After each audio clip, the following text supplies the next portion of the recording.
Ethan Caldwell once believed he had built a life that nothing could break. For 5 years, he and his wife, Elena, lived inside a quiet kind of happiness, the kind that doesn't shout, but settles gently into everyday routines. Every morning, Ethan would wake before her, slip quietly out of bed, and make coffee just the way she liked it. 2 sugars, a splash of cream, stirred clockwise, because she once jokingly said it tasted better that way. Then he would return to their bedroom, press a soft kiss to her forehead, and whisper, "Good morning, beautiful." Elena would smile, before even opening her eyes. They worked hard, supported each other fiercely, and dreamed without limits. Their small house at the end of Maple Street wasn't grand, but it was warm. The walls held framed photos of beach trips, anniversaries, and spontaneous kitchen dances. Their love was not perfect. No love ever is. But it was steady. The only missing piece was a child. For 3 long years they tried. There were doctor appointments, lab results, charts, vitamins, whispered prayers at night. There were months filled with hope that ended in quiet disappointment. Each time, Elena would cry softly into Ethan's chest, and he would hold her tighter than before. "We'll get there," he would say, "no matter how long it takes." Strangely, the struggle brought them closer. They learned patience. They learned resilience. They learned how to sit in silence without letting it pull them apart. And then, one spring morning, everything changed. Elena stood in the bathroom staring at the test in her shaking hand. 2 pink lines, clear, undeniable. She didn't scream. She didn't cry. She simply walked into the kitchen where Ethan was scrolling through emails and placed the test on the table in front of him. He frowned in confusion. Then he saw it. For a moment, he just stared. His breath caught in his throat. His hands trembled as he looked up at her. "Is this?" She nodded, tears already filling her eyes. Ethan stood so quickly, his chair nearly fell backward. He wrapped his arms around her and lifted her off the floor, laughing and crying all at once. That night, he knelt in front of her growing belly, pressing his forehead gently against it. "I don't know who you are yet," he whispered to the life inside. "But I promise I will be the best father in the world." The months that followed felt magical. When they found out they were having a girl, Ethan painted the nursery a soft lavender. He assembled the crib himself, even though it took him 3 tries and a mild argument with the instruction manual. They bought tiny socks, miniature dresses, plush animals with stitched smiles. Elena would sit in the rocking chair and imagine lullabies. Ethan's mother, Margaret, was excited too, though her excitement came wrapped in sharp opinions and constant criticism. She had always been protective of her son, sometimes to an uncomfortable degree. "Mother knows best," she often said with a thin smile. Ethan laughed it off. Elena tolerated it politely. The day labor began. Ethan held Elena's hand for 12 exhausting hours. He counted her breaths. He wiped her forehead. He whispered encouragement through every wave of pain. And then, finally, their daughter arrived. They named her Lily. She had wide, curious eyes and a strong cry that filled the hospital room with undeniable life. When the nurse placed her into Ethan's arms, something inside him shifted forever. He felt it. A deep, overwhelming surge of love so powerful it frightened him. Elena watched him from the hospital bed, exhausted but glowing. "You're a father," she whispered. He nodded, unable to speak. The first week at home was chaos wrapped in joy. Sleepless nights, diaper changes, soft midnight lullabies. Ethan would walk circles around the living room at 3 a.m., Lily cradled against his chest, humming off key. But on the 10th day, something small, something seemingly harmless, began to unravel everything. Margaret came over for lunch. She held Lily for a long time, studying her face in silence. Her expression shifted slightly, just enough for Elena to notice. "What?" Elena asked gently. Margaret tilted her head. "It's nothing." Ethan laughed nervously. "Mom, what is it?" Margaret lowered her voice. "It's just her complexion. It's a little darker than I expected." The room grew quiet. "Babies change," Ethan said quickly. "You know that." Margaret didn't argue, but she didn't smile either. That night, Ethan found himself staring at Lily longer than usual. He examined her tiny nose, her chin, the shape of her eyes. At first, he saw only beauty. Then he heard his mother's voice echoing in his mind. "Darker than I expected." He hated himself for even thinking it. He loved Elena. He trusted her.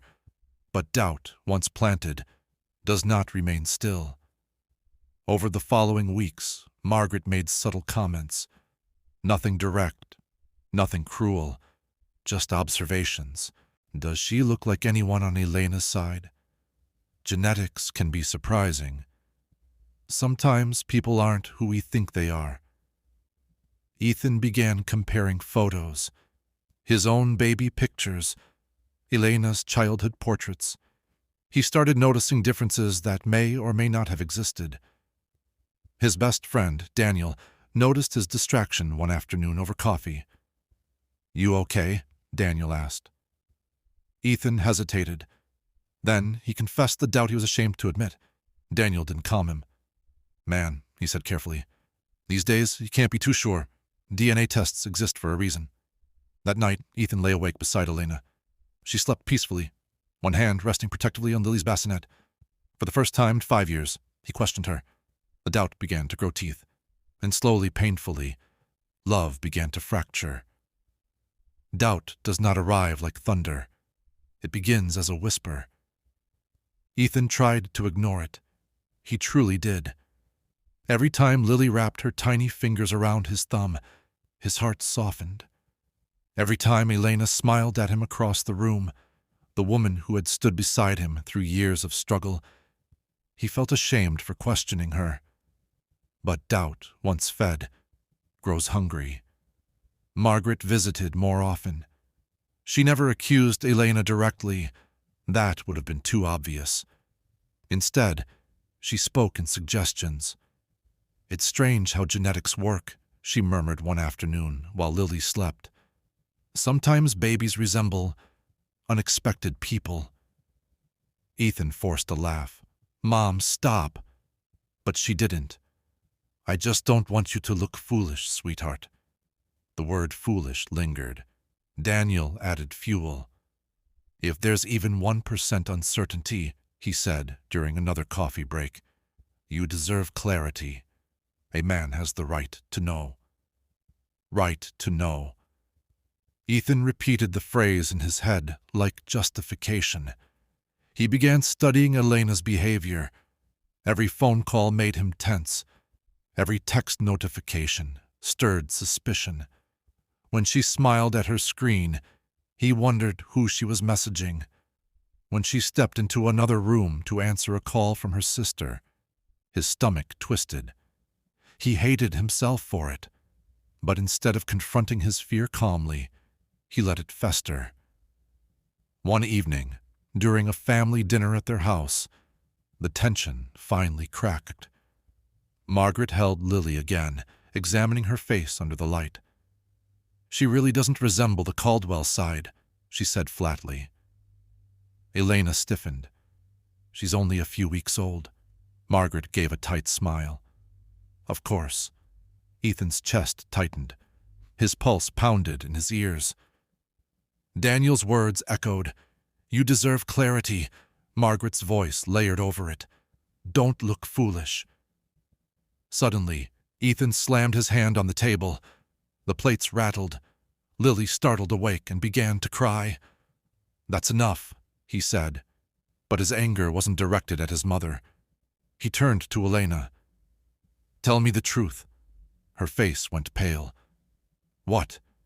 Is she mine?" The words hung in the air like poison. Elena stared at him as if he had struck her. "How can you even ask that?" "Because people are talking," he shouted. "Because she doesn't look like me."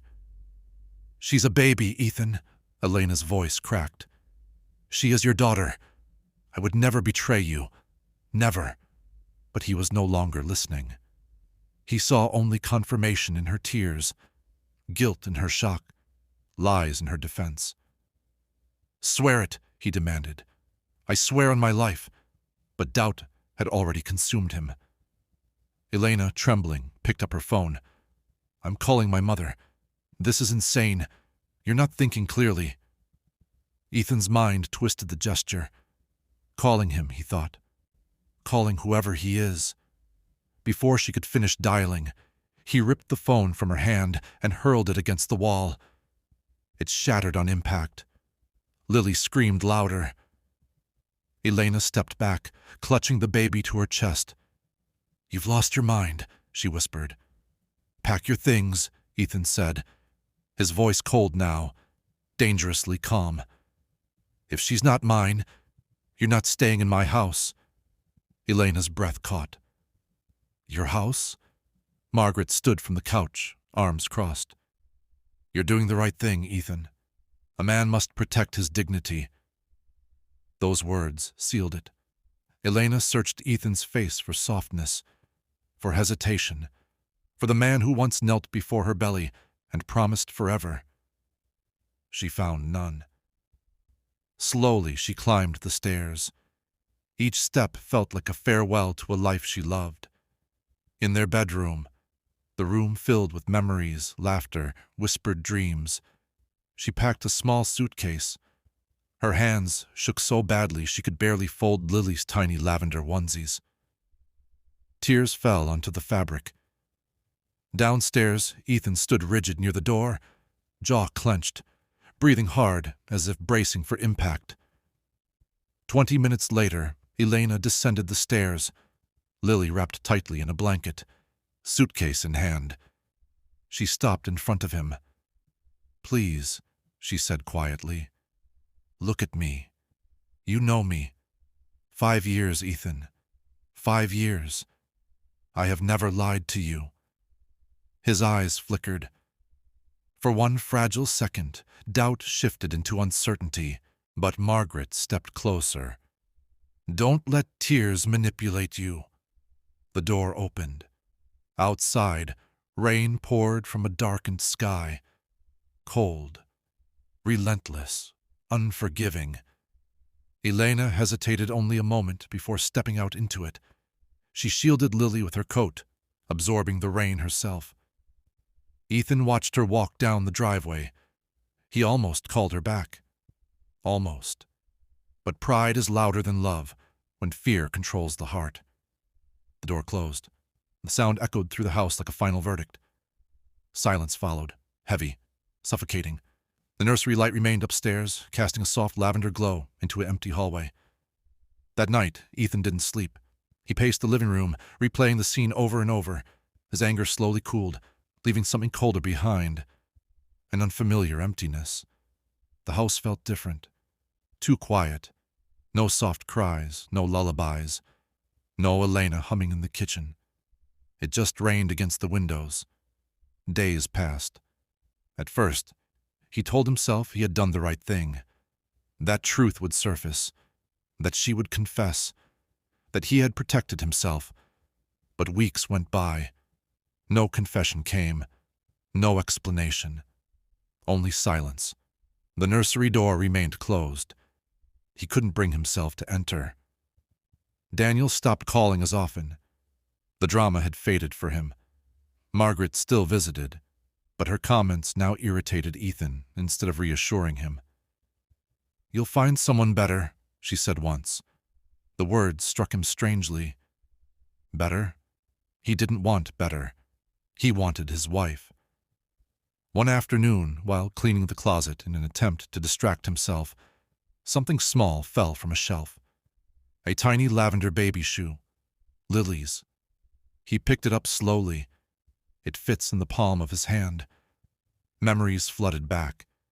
The way she had gripped his finger, the way Elena had laughed when he struggled with the diapers, the promise he had whispered before she was born. I will be the best father in the world. His chest tightened painfully. For the first time since that stormy night, real doubt surfaced. Not about Elena. About himself. What if I was wrong? The thought terrified him more than betrayal ever had. And somewhere, deep beneath pride and fear, regret began to form. Regret is not a single emotion. It is a slow collapse. Ethan began to notice it in small, humiliating ways. He would pour 2 cups of coffee in the morning, out of habit, and then stare at the extra cup as if it were an accusation. He would hear a baby cry in a grocery store aisle and feel his throat tighten. He would walk past the lavender nursery door and swear he could still smell the faint sweetness of baby lotion. Margaret still came by.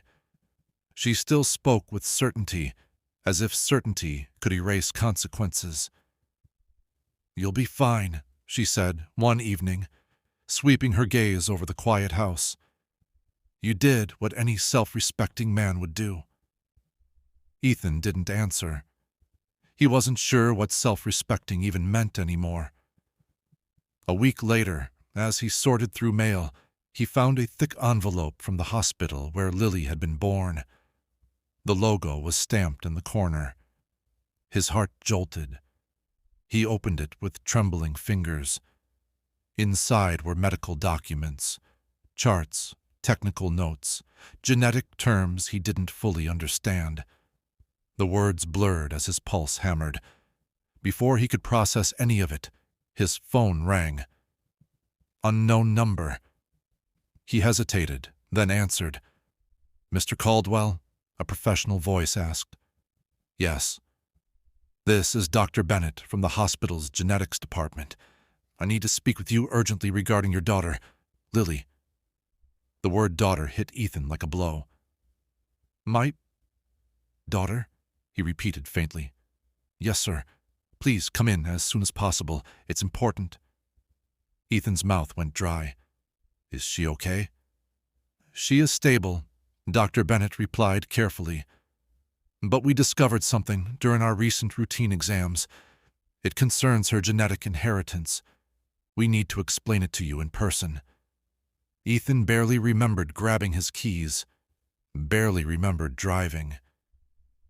He arrived at the hospital in less than 30 minutes, his hands slick with sweat on the steering wheel. The bright white corridors felt endless. Every step toward the genetics department felt like walking toward judgment. When he reached the office, he knocked. "Come in," a calm voice called. Dr. Bennett was an older man with silver hair and thoughtful eyes. He gestured to the chair in front of his desk. Papers were neatly arranged, as if the truth had been waiting. Ethan sat, unable to keep his leg from shaking. Dr. Bennett folded his hands. "Mr. Caldwell, Lily was brought to our clinic 2 weeks ago with a minor infection. During routine screenings, we identified something unusual, not dangerous in itself, but significant." Ethan's heart stuttered. He braced for the words he feared most.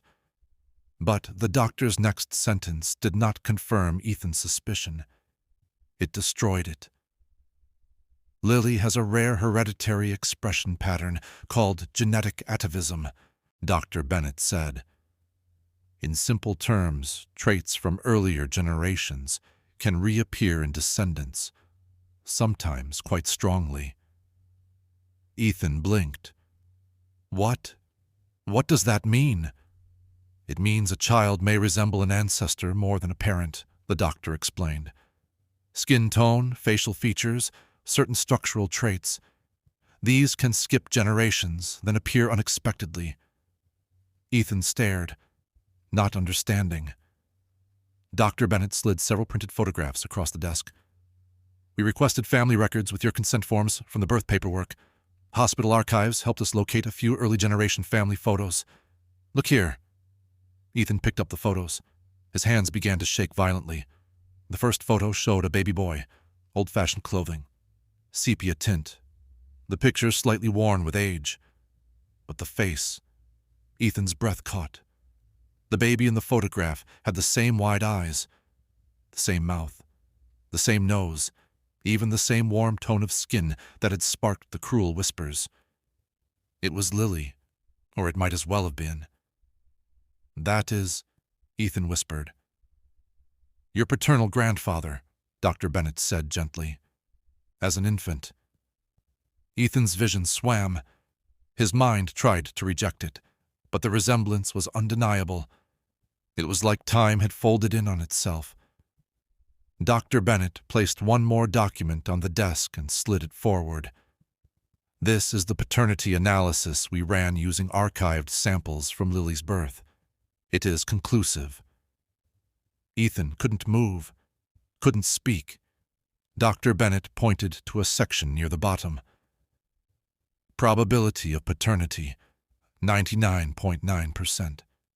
The numbers stared back at Ethan like a sentence carved in stone. Lily was his. Elena had been telling the truth. Every time she begged him to believe her, she had been telling the truth. Every time she cried, she had been telling the truth. And he had thrown her out into the rain anyway. Something inside Ethan cracked so sharply it felt physical. His chest tightened, and then suddenly he was sobbing. Loud, uncontrolled, ugly sobs that he couldn't stop. The kind of crying that came from somewhere deeper than pride, deeper than anger. A grief that could not be reasoned with. I did this, he gasped, clutching the papers. I destroyed them. Dr. Bennett's voice softened. Mr. Caldwell, I strongly recommend counseling. The guilt. Ethan stood too fast, chair scraping the floor. Where is she? Who? My wife. Elena, where is she? Where's Lily? Dr. Bennett hesitated. We cannot disclose. I have to find them, Ethan pleaded, tears still spilling. Please. The doctor sighed, then spoke carefully. Lily was seen in our clinic with her maternal uncle. Her file lists a current address for follow-up care. He wrote it down on a slip of paper and handed it over. Ethan took it like it was oxygen. He left the hospital in a blur, gripping the documents so tightly his knuckles turned white. In the parking lot, he tried to start his car, but his hands trembled too much. He sat behind the wheel and cried again, forehead pressed against the steering wheel, choking on the weight of what he had done. He had been so sure he was protecting himself, but in truth, he had punished the only people who had ever truly loved him. When he could finally breathe again, he drove. The address led him across the city, away from Maple Street, away from familiar neighborhoods, into an area where the buildings were older and the streets felt tired. His heart sank as he parked in front of a worn apartment complex with peeling paint and dim hallways. He climbed the stairs to the third floor, each step heavier than the last. He stopped at the door. His fist hovered in the air. And for the first time, Ethan understood something cruelly clear. The truth had arrived, but it might have arrived too late. He knocked. The knock sounded small in the narrow hallway, swallowed quickly by old carpet and thin apartment walls. Ethan held his breath as if silence could undo time. For a moment, nothing happened. Then he heard footsteps, slow, cautious. The door opened only a few inches, chained from the inside. Elena's face appeared in the gap. Ethan's heart dropped. She looked like someone who had been carrying a mountain alone. Her cheeks were thinner, her eyes shadowed with exhaustion, her hair pulled back in a hurried tie, as if she'd stopped caring how she looked, because survival demanded everything else. The softness she once wore so naturally was still there, but buried under a layer of guarded pain. When she recognized him, something flickered across her expression. Shock first, then something sharper. Not anger exactly. Something colder. Something like protection. "What do you want?" her voice asked, steady but frayed. Ethan's mouth opened, but no words came out at first. He rehearsed 1,000 sentences on the drive. None of them survived her eyes. I'm sorry," he finally whispered. Elena's gaze didn't soften. "Sorry doesn't change what you did. I know." His voice shook. "Please, I just need to talk to you." Elena's eyes darted behind him, down the hallway, as if checking for someone else. Then she looked back at him with quiet, hard caution. "You shouldn't be here." "I have proof," Ethan said quickly, fumbling with the folder in his hands. He pulled out the hospital documents, nearly dropping them because his fingers were trembling. "I was wrong. God, Elena, I was so wrong." Her eyes fell to the papers. She didn't reach for them. Ethan slid them through the narrow gap beneath the chain, pushing them forward like an offering. They did a genetic analysis. The doctor explained everything. Atavism, traits skipping generations. "Lily is mine. She's mine, Elena. His voice broke. "I destroyed everything for nothing." Elena stared down at the documents for a long moment. Her lips pressed together tightly. Then, slowly, she picked them up. Her eyes moved across the pages. At first, her face remained controlled. Then her breathing changed. A tremor passed through her hands. Tears filled her eyes. Not the gentle tears Ethan remembered, but furious ones. The kind that comes when the body cannot contain what the soul has endured. She lifted her gaze at him. "And what am I supposed to do with this?" she asked, her voice rising for the first time. "Frame it. Hang it on the wall. Let it keep me warm the way you didn't." Ethan flinched like he'd been slapped. "I didn't know," he said, desperate. "I believed." "You believed everyone except me," Elena snapped. "You believed your mother, your friend, your fear. And when I begged you, you threw me out like trash." Her voice cracked. "And you broke my phone," she continued, the words pouring out now like water from a broken dam. "You destroyed the only way I could call for help. You sent me into the rain with a newborn baby. Do you know what that feels like, Ethan? Do you?" Ethan's knees weakened. He lowered himself to the floor in the hallway, not to perform humility, but because his body could no longer hold the weight of her truth. "I'm sorry," he sobbed. "I'm so sorry. I would take it back if I could." Elena's eyes shone with pain. "You can't take it back." Behind her, Ethan heard a soft sound. An infant's babble, then a small squeal. Elena turned her head slightly, her whole posture shifting into instinctive tenderness. Ethan's breath caught. "Lily," he whispered. Elena didn't answer. She opened the door a little wider, still chained, just enough for Ethan to see inside. The apartment was small, dim. A worn sofa, a tiny table, a few baby supplies stacked carefully against the wall as if every item had been acquired through sacrifice. In the corner, a makeshift playpen sat on a faded rug, and inside it was Lily. 8 months old now, round-cheeked and bright-eyed. Bigger, stronger, beautiful. Ethan's heart felt like it might split. "Lily," he said again, softer, almost like prayer. The baby turned her head toward the doorway, curious. Her eyes met Ethan's. For one heartbeat, Ethan imagined she would recognize him. that she would smile the way she used to when he bounced her gently in his arms. But instead, Lily's face scrunched, her lower lip trembled, and then she cried. Sharp, frightened cries, reaching her arms toward Elena for safety. Ethan's throat tightened until he could barely breathe. It wasn't just rejection. It was the proof of absence.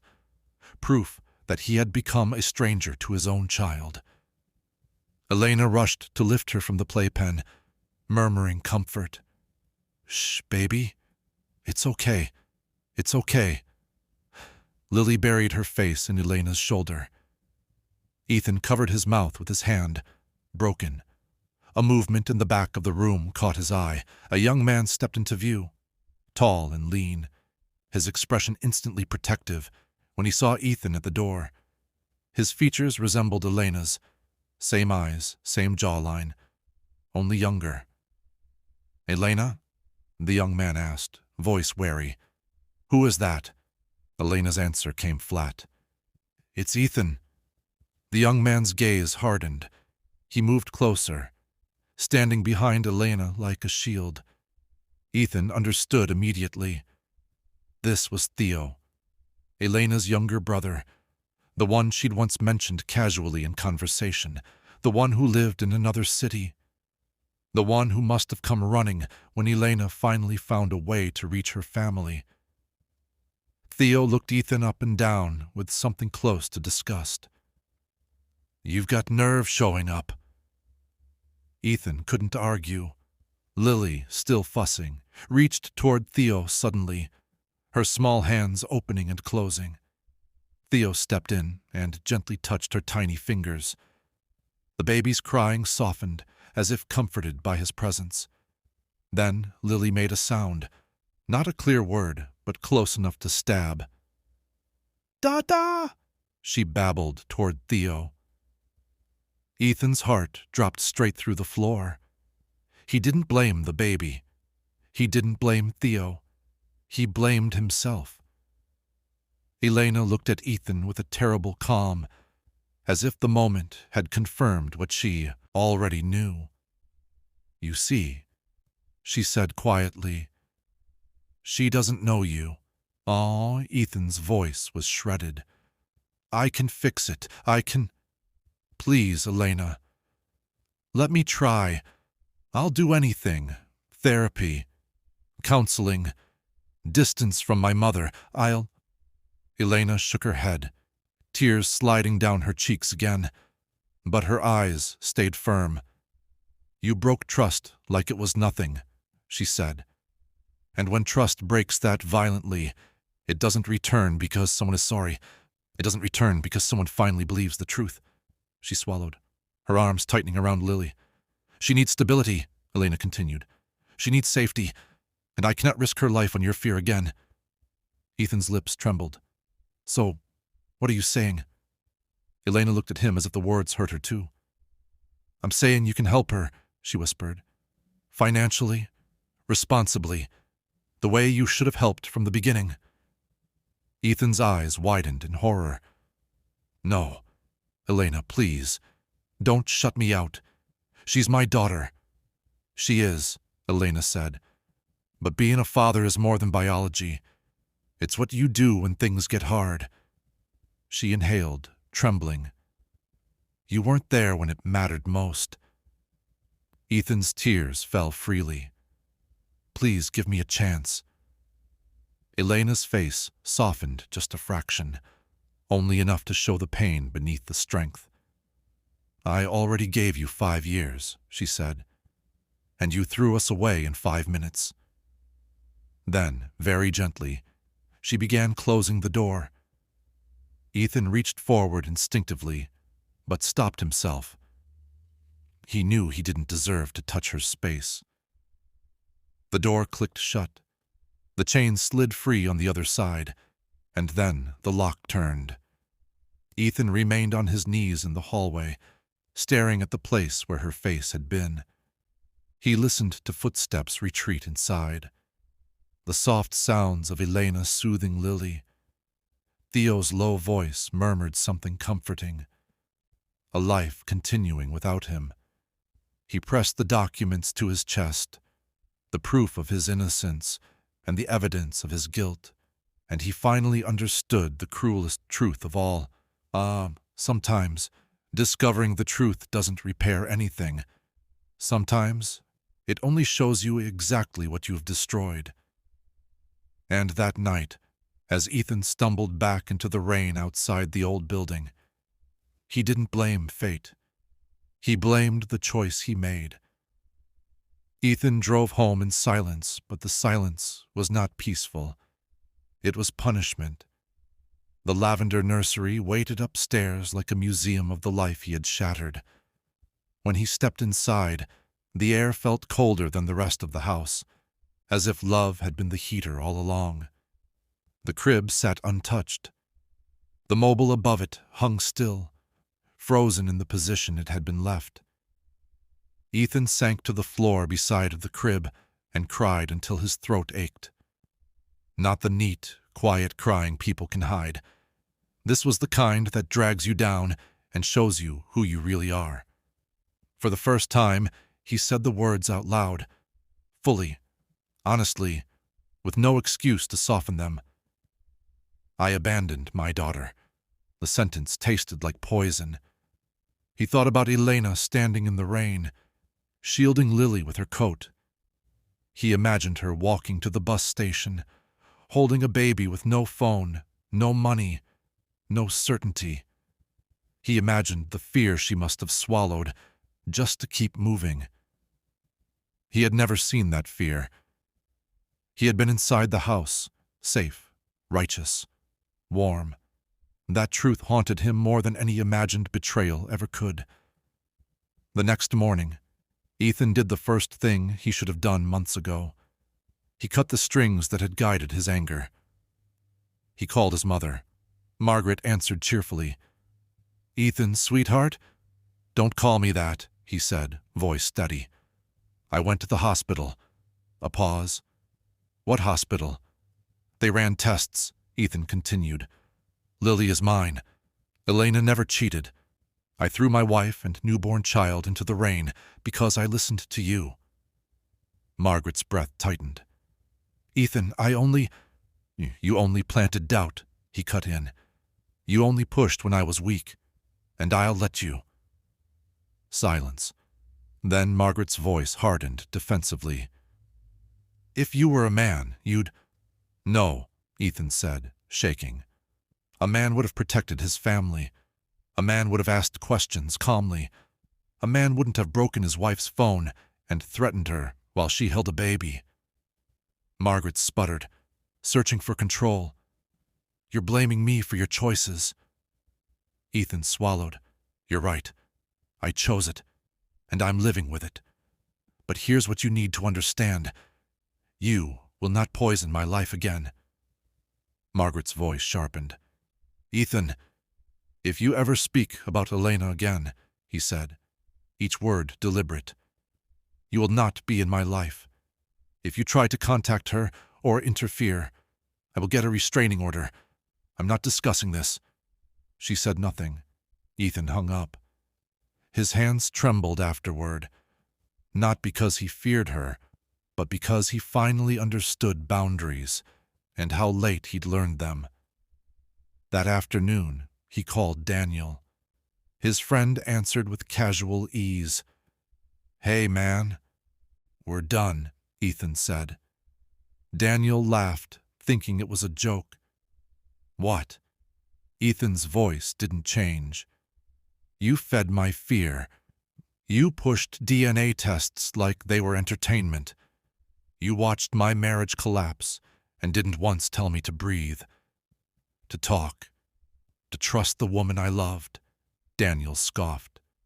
"I was just being real. You were being reckless," Ethan snapped. "And I was weak enough to let you. I'm done."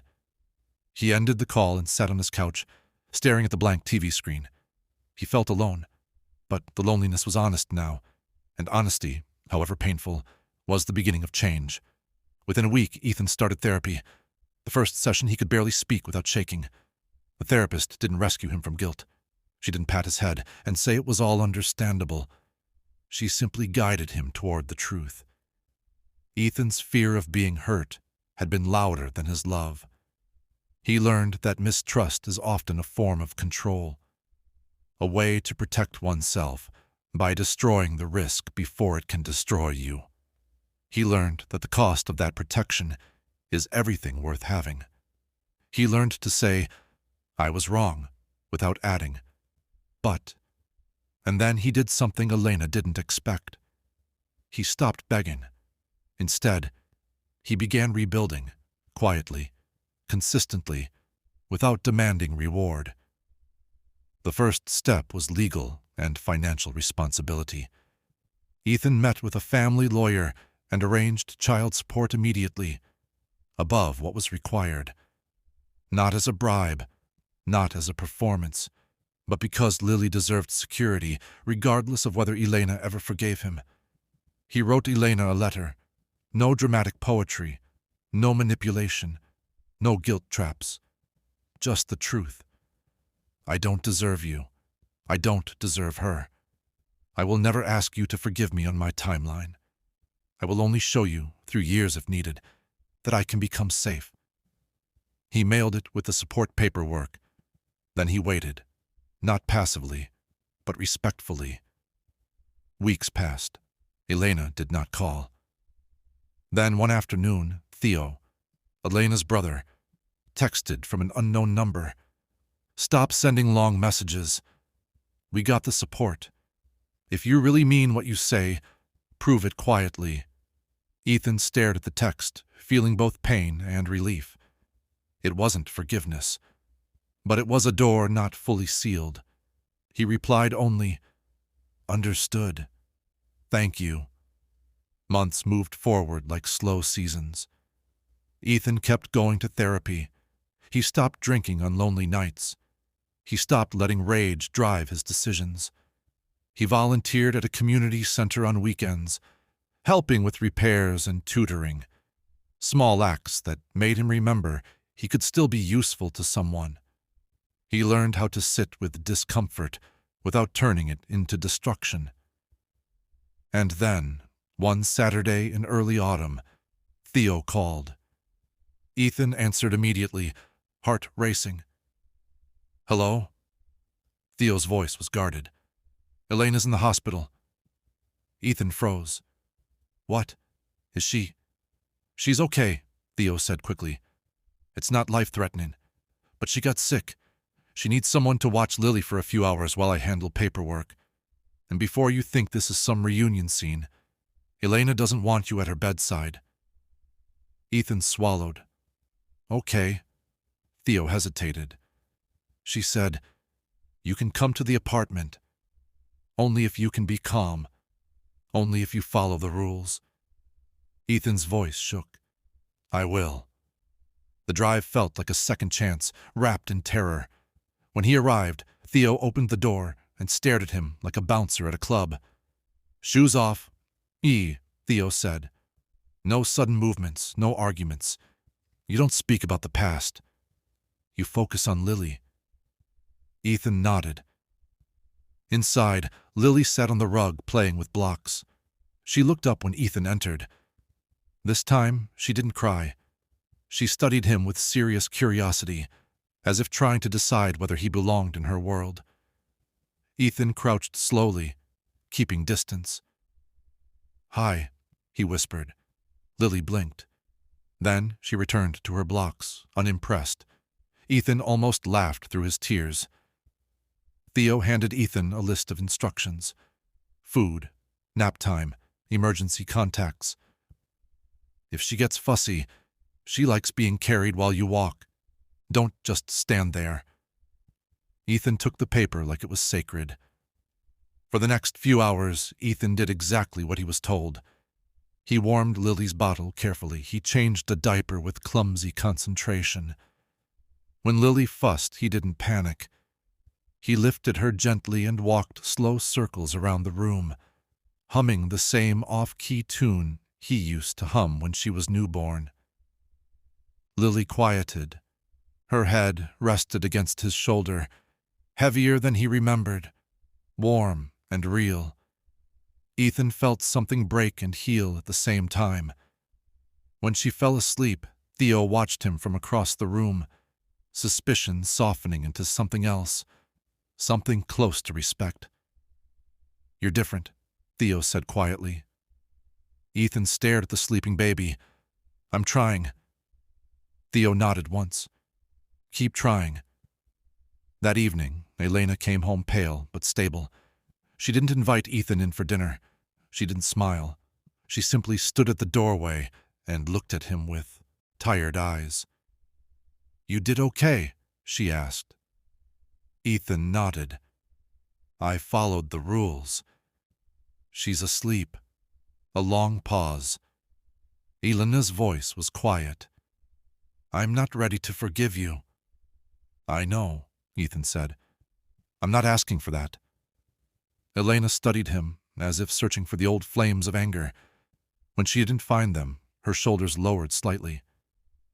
"She can meet you," Elena said finally, words heavy. "Sometimes. Supervised." Slowly. Ethan's breath caught. "Thank you." Elena's eyes filled with tears, but she wiped them away quickly, refusing to let them speak for her. "This isn't for you," she said. "It's for her. She deserves a father who's safe."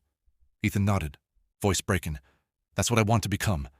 Elena held his gaze for one more moment, then stepped back into the apartment and closed the door. Not with rage, not with a slam, but with careful control. And Ethan stood in the hallway, smiling through tears. It wasn't the ending he had once imagined. No instant reunion, no erased wounds, no fairy tale reset. But it was something better than fantasy. It was real. A good ending isn't always a perfect return. Sometimes it's a beginning built from accountability. Sometimes it's love, learning how to be trustworthy again. And as Ethan walked down those stairs into the cool autumn air, he finally understood the only promise that mattered now. Not, "I'll be the best father," but "I will be the kind of father she never has to fear."